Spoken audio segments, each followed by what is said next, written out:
बुद्ध गया, हाथ में नहीं है बौद्धों के। साकेत नगरी पर ब्राह्मणों ने किया कब्जा और फिर से इस दीक्षा भूमि को भी उद्ध्वस्त करने का जो प्रयास हो रहा था, ऐसे तैसे करके बौद्धों ने आंदोलन छेड़ा और उसमें कहीं हद तक सफलता प्राप्त होते हुए दिखाई दी दोस्तों। लेकिन इससे बौद्धों ने सतर्क होना जरूरी है और इस घटनाओं से बौद्धों को अपना काम बढ़ाने की जरूरत है दोस्तों।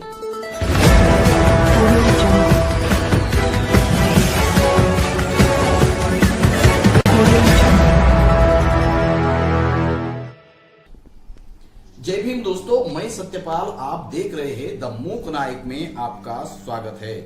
दोस्तों, जिस प्रकार से बौद्धों की विरासत और बौद्ध इतिहास को इस देश में मिटाने का प्रयास हुआ है और वर्तमान में भी हो रहा है दोस्तों, जिस प्रकार से डॉक्टर बाबा साहब अम्बेडकर जी ने 14 अक्टूबर 1956 को बौद्ध धर्म की दीक्षा लेकर इस देश में बौद्ध धर्म को पुनर्स्थापित किया और बौद्ध धर्म फल फूलने लगा और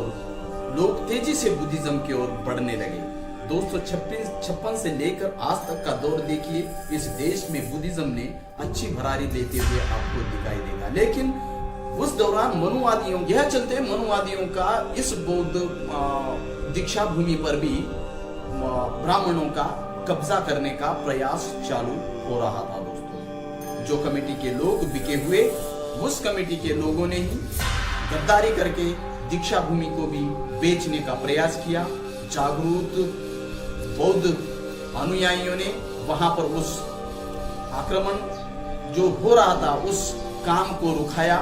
और दीक्षा भूमि को बचाया दोस्तों। उस आंदोलन में कई बौद्ध अनुयायियों पर कार्रवाई हुई, केसेस दर्ज हुए, लेकिन डरे नहीं लोग, हटे नहीं, डटे रहे और दीक्षा भूमि को बचाया दोस्तों। और इस आंदोलन में जितने भी लोग वहां पर शामिल हुए उनका द मूक नायक चैनल धन्यवाद कहता है दोस्तों, और उन सारे लोगों को आने वाले विजयादशमी के शुभकामनाएं देता है दोस्तों। सारे लोग जो घर में बैठे हुए हैं वो भी इस दीक्षा भूमि के आंदोलन में, महाबोधि विहार के आंदोलन में घर घर का आदमी उपस्थित होना है दोस्तों, क्योंकि दीक्षा भूमि अभी सेफ नहीं है, ऐसा कह सकते हैं। और जिस प्रकार से महाबोधि विहार आज भी बौद्धों के हाथ में नहीं है दोस्तों, तो महाबोधि विहार के आंदोलन में लाखों लोग जैसे जुड़े थे, अब फिर भी उस आंदोलन से महाबोधि विहार बौद्धों के हाथ में आने के चांसेस नहीं दिखाई दे रहे हैं। तो इसीलिए सभी घर के, इस देश के हर एक बौद्धों के घर के आदमी ने उस आंदोलन में भाग लेना जरूरी है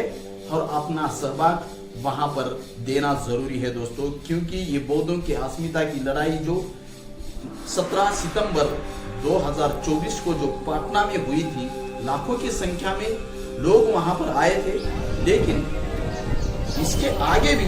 उससे ज्यादा संख्या में लोग वहां आना जरूरी है, तभी ही वो बौद्धों के हाथ में आएगा। नहीं तो इस देश की जिस प्रकार से व्यवस्था है वह व्यवस्था इतने आसानी से बौद्धों का हाथ उनके हाथ में नहीं देगी। उसका कारण भी बहुत बड़ा है, क्योंकि जो महाबोधि महाविहार वो एक वर्ल्ड हेरिटेज प्लेस है, दुनिया के लोग वहां पर आते हैं, वहां पर दान वह हर भर के दान करते हैं दोस्तों, और वह दान पर बैठा हुआ है ब्राह्मण। उस दान के लालच में महाबोधि महाविहार में उस 1949 के बीटीएमसी एक्ट में 4 ब्राह्मणों को रखा गया है दोस्तों। उसका कारण यही सबसे बड़ा हो सकता है, वहां पर सबसे ज्यादा दान देश विदेश से आता है दोस्तों, इसलिए वो महाबोधि महाविहार बौद्धों के हाथ में देने के लिए यहाँ के ब्राह्मण हो और यहाँ की ब्राह्मणवादी व्यवस्था हो, वह महाबोधि महाविहार बौद्धों के हाथ में देने से आगे पीछे सोच रही है दोस्तों। तो दोस्तों, इस चैनल के माध्यम से आपको सतर्क करने का मैं कोशिश कर रहा हूं कि आप जिस प्रकार से दीक्षा भूमि पर भी आक्रमण हुआ था, आगे चलकर दीक्षा भूमि पर आक्रमण ना हो, इसलिए दीक्षा भूमि पर 8 साल से ज्यादा लाखों की संख्या में बौद्ध अनुयायी वहां पर उपस्थित हो। सिर्फ विजयादशमी को ही नहीं बल्कि साल भर वहां पर आते जाते रहे बौद्ध और अनुयायी, तभी ही दीक्षा भूमि बौद्धों के हाथ में रहेगी। नहीं तो महाबोधि महाविहार के जैसा उस कमेटी में जैसे दलाल है, उन दलालों के साथ ब्राह्मण भी घुसने के लिए कोई देर नहीं लगेगी दोस्तों। इस प्रकार से बौद्धों के हाथ से उनकी विरासत एक एक करके जाने के चांसेस पूरे को दिखाई दे रहे हैं दोस्तों। हमारे आंखों के सामने ही दीक्षा भूमि जाते जाते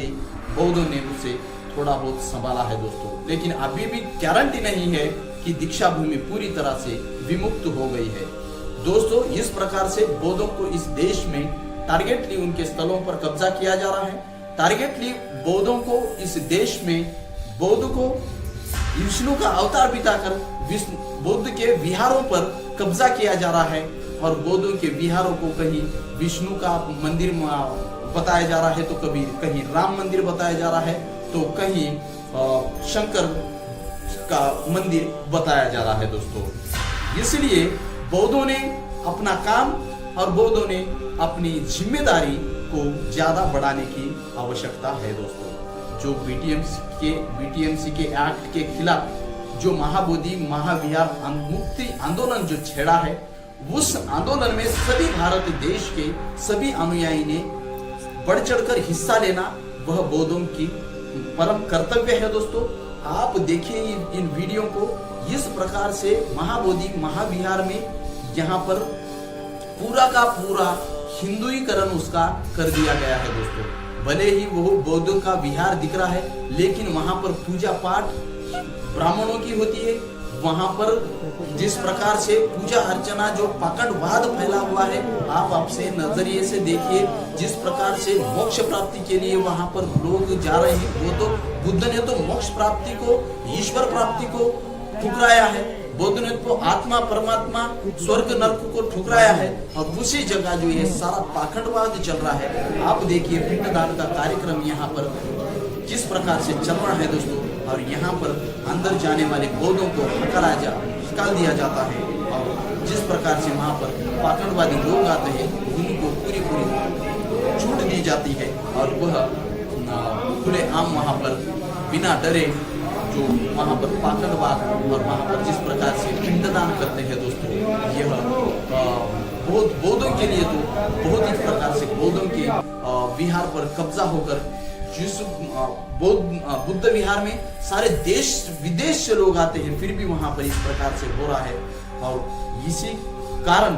जो बाबा साहब ने 22 प्रतिज्ञा देकर उस 22 प्रतिज्ञा में सारा इस चीज का खुलासा किया है कि पिंडदान मैं नहीं करूंगा, ब्राह्मणों के कौन से भी क्रियाक्रम को मैं नहीं मानूंगा, ये सारी चीजें जो वहां हो रही है फिर से, तो जिस प्रकार से बुद्धिज्म को हिंदुइज्म में कन्वर्ट करने का जो प्रयास चल रहा है, जिस प्रकार से बुद्धिज्म को विष्णु का अवतार दिखाकर,